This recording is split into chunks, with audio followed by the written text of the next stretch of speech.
Hello, I hope everyone's doing well. So today's video is going to be just a little bit about a couple scriptures in Revelation that I covered before, but I kind of covered it briefly. So yesterday I had mentioned, yesterday I had mentioned that the possibility of the true God as well as the rebel or Satan, also Jehovah, actually working together, because even he sees now that things are out of control, and the very ones that he trusted to be his allies have literally done things that not even he approves of. Because you have to understand that he was coming from a place where he wanted to control. That was his main goal. Control, and also show his counterpart that he could do things better on his own, and really show her, basically.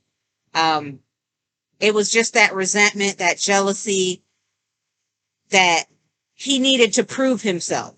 That was the whole thing behind the rebellion, is him proving himself as better than his companion or the true God.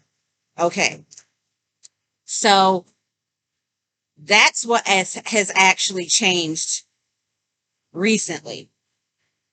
There are other ones that have literally gone above and beyond what this rebel would even do. So what do? You need help, you need backup. But that takes this rebel actually coming to a place where he does let go of that pride and ego. So this is why, and I'm going to read it in Revelation chapter 17.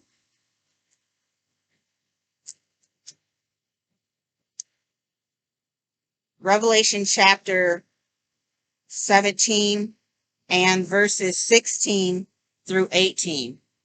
Why it says these particular things. Now, I did cover this, like I said, where I'll just refresh your memory. The beast is actually the rebel god or Jehovah that's mentioned here in Revelation. Um, this woman would be Babylon the Great, which is all false religion, but also includes the mother, which would be the Vatican. But that's what Babylon the Great is.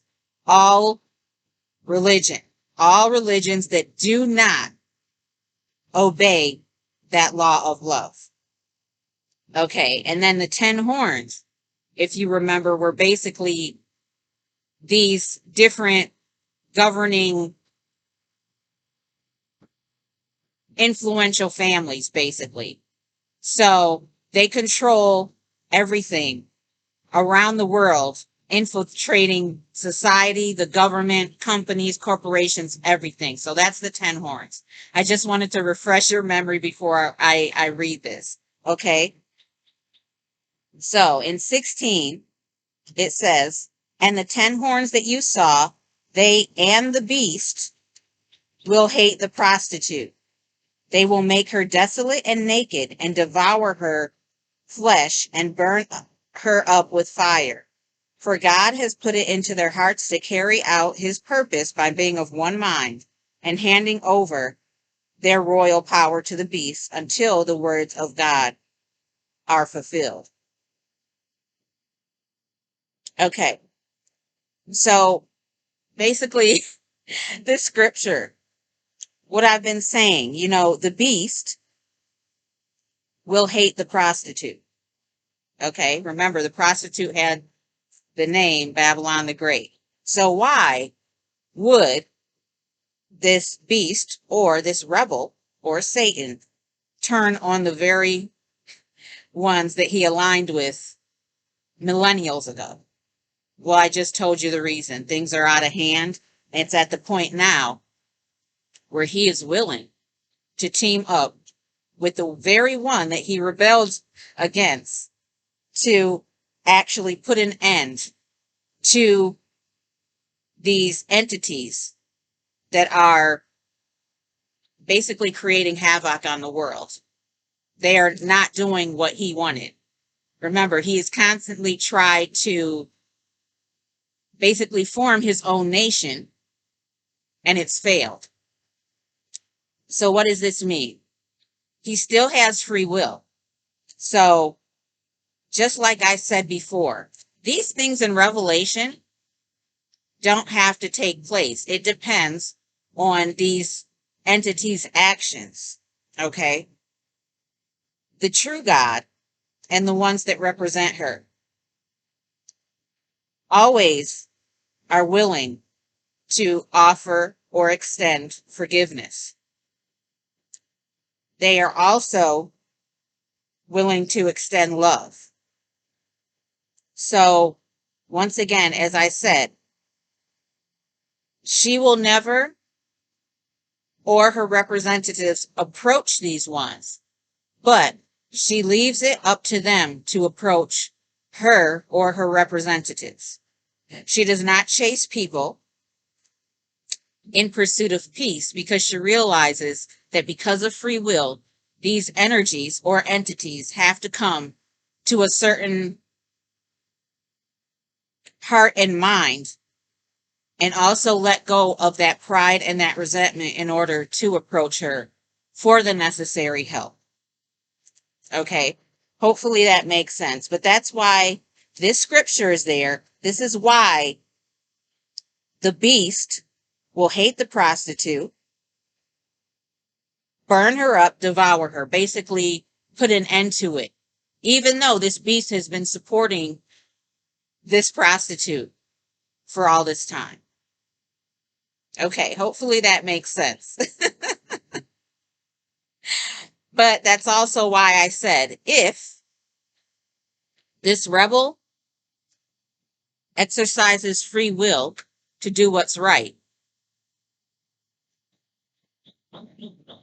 there are many that have to, and I'm talking on not just a human level, but also on a universal level, that have to offer true peace and forgiveness in their hearts, even though he has done some really horrible things.